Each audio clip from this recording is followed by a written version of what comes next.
Thanks, Fiona. Yeah, that's definitely what I was thinking. But I'm very good at it. And I think actually, it's more of a bit of a personal reflection, right? So when you hear about failure and somebody goes, "Oh no, but come on, have a different mindset and let's try and normalize it," or "Why don't we fail forward?" That's a great terminology, or fail fast, or bounce back, and all these terms that try to normalize it, which is probably the right word, and to accept it, which is all true and all good. And I think this is partly what today is trying to reflect on.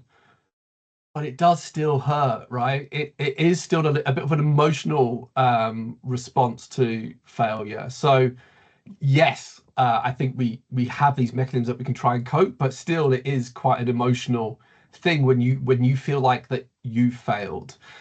Um, and I've got this is a photo of me when I started my career. And I know what you're thinking, that clearly I've had a stress-free and highly successful career based on what I look like then and what I look like now.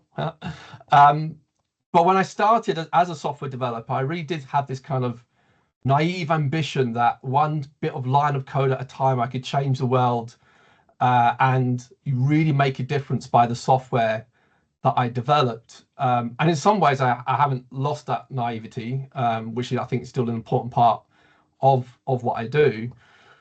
And I was involved then in a national program to build a software solution for integrating biobanks, so places that have samples that are collected from people and then they're made available from research. And I was very much the isolated software developer. There was me leading the program, and I had one software developer with me, and so it's just two of us, right? And we're trying to lead this national program and do best endeavors really to try and get this working. And we then had an external audit across the whole program. So it wasn't targeted at us at all. Across the whole national program, they wanted to know what was working well and what wasn't working and what could be improved, because it was part of a basically a 10-year program, and we're about year 3 or 4 into that. And they came in and they didn't really find anything wrong with what we're doing, or it was one auditor, didn't find anything wrong with doing, but did comment, for example, on the experience of the team, and whether the team had the necessary experience to be able to lead such a program, which was took that as quite a personal thing, and was quite hard to understand.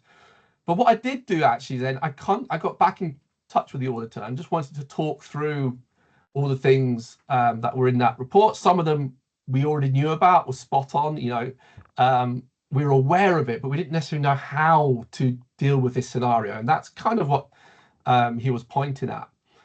And I still to this day, I maintain contact with that person. And it was really nice. For about 10 years after that moment, I was sat talking to him, and we're talking away about his current project. And he looked at me and he went, "You know that experience I talked about? That's it." Right. And so it was a really nice, it's rare, I guess, you get that validation sometimes, but him saying that was so powerful, actually, for him recognizing how I now had the experience that he didn't think I had earlier. And it was a really nice validation. And some of the hardest projects that I've been involved with, actually, I've kind of retaliated. Was my way of thinking about it. You should have seen the first draft of these papers. They were awful in terms of the pain that was written through them. But I have tried I'm generally trying to pretend to be an academic, but then these papers are trying to portray some of the information about what did we learn from it. And so these papers are often not the highly cited ones, or the ones that people value in terms of some of the traditional metrics. But they're the papers actually that people do come up to me and say, "That was really nice the way you wrote that," and gave us that feedback about what went wrong and what was there. So I found that quite a positive way of dealing with some of the things where I've gone like, this didn't work. Let's try and understand and capture why it didn't work. And then I just want to come back to the emotional and the personal perspective. For me, often failure is quite an emotional response. It's not a logical response. So if you look at the projects that I feel I failed on, that's not a logical conclusion, right? It shouldn't be the conclusion that was made, but I feel it, right? So it's an emotional thing. And what I find quite interesting in the professional career, people often see emotion as a negativity, right? Well, that was emotional.